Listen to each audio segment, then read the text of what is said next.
Well, some very valuable news, once again, coming out of God's time clock, Israel.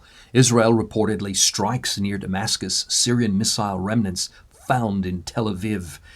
This happened on September the 3rd, 2021, which is a day ago. Israel fired missiles over Damascus, activating Syrian air defense.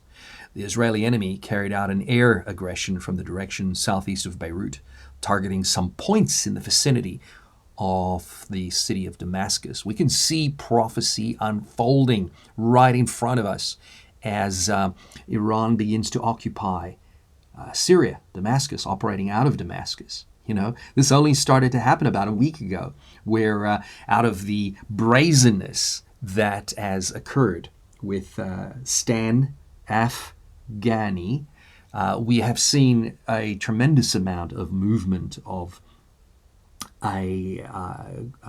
cohorts of Iran all the way to Syria. So it's kind of lining up exactly according to Ezekiel 37:38. Israelis to celebrate Rosh Hashanah without new restrictions. And obviously, because so many people have not only been abominated, but also been swabbed.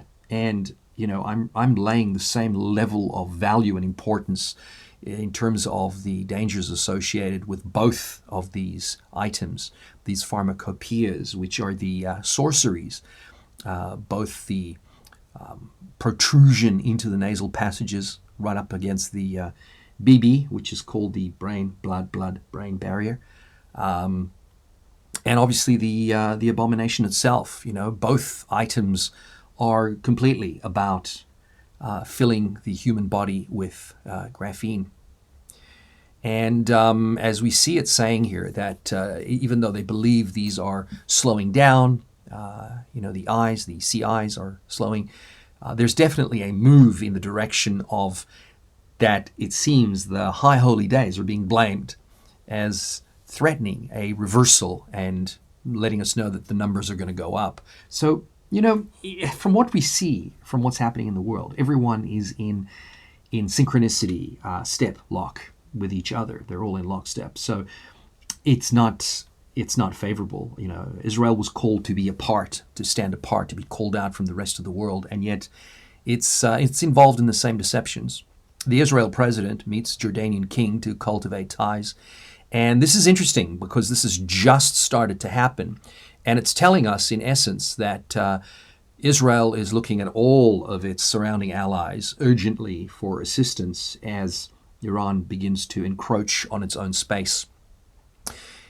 Israel's president met with the Jordanian king this past week in a new sign of improved relations between the two countries.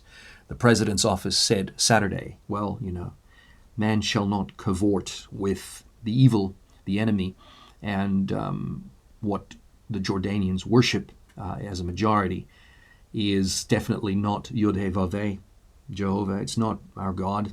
It's not the God, the creator of the universe. So, an alliance like this is not blessed in heaven. At the king's invitation, new President Isaac Herzog met King Abdullah II at his palace in the Jordanian capital, Amman, Herzog's office said in a statement.